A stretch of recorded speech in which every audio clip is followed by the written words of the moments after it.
Hi everybody. Okay, so I think I'm gonna start doing this on a weekly basis. I'm just gonna talk about the soap operas and talk about my highlights and maybe some of the stuff I didn't get to because not that I rest the videos, but whenever I do the videos, it's usually whatever's on the top of my mind, and then it takes a while for me to be like, oh, I could talk about that too. So this is gonna be kind of a fill in for whatever I didn't cover all during the week, and then maybe some other stuff coming up next week, that kind of thing. Okay, so like on Friday, I focused on the fact that Electra was finally being told that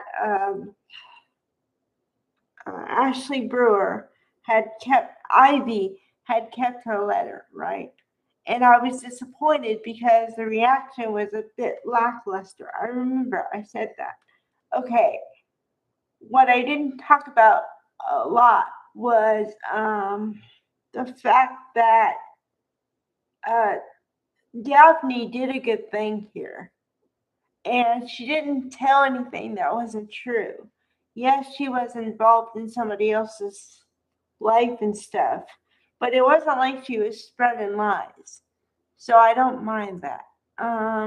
Okay. For next week, they said I see kind of they're gonna have a full fashion show, so I'm all about that.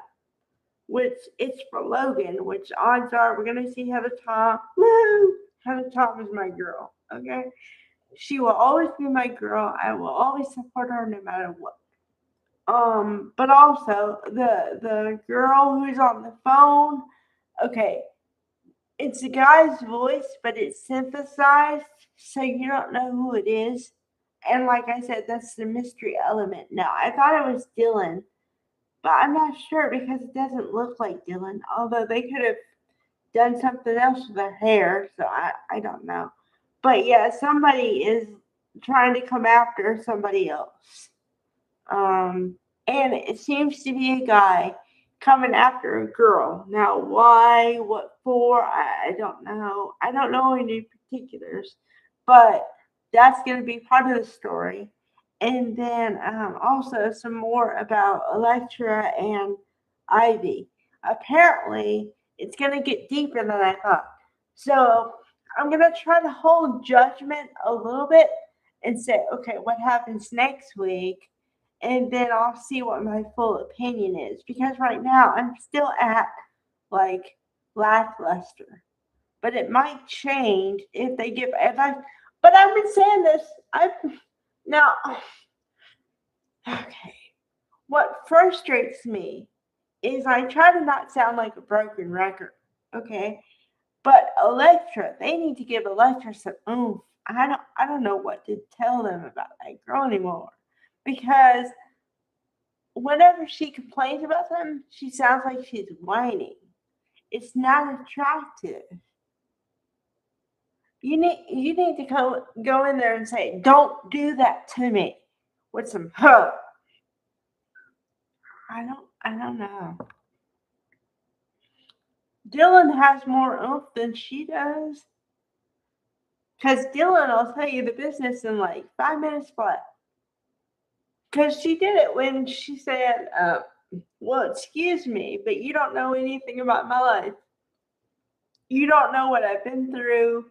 You don't know what it's like to have no money, no job. Everything has been handed to you." And she said it with a lot more like gravity in her voice. You know what I mean? They need to give a lecture that, or just take her out, cause I can't with her anymore. Um. So yeah, I'm excited for next week. But then again, with Bold, I'm always excited. Because for some reason, the writers and everybody involved with the Bold know how to keep you on the edge of your seat. And even if it's not like that, then they have a storyline coming up that's like that. So it's just like my catchphrase for Bold is going to be, "You don't like it? Wait a week. It'll get better." And even if they have nuggets of stuff that's like, oh, okay, this could be good. So maybe YNR writers need to talk to bold writers. Oops, sorry for the shade. Bye, everybody.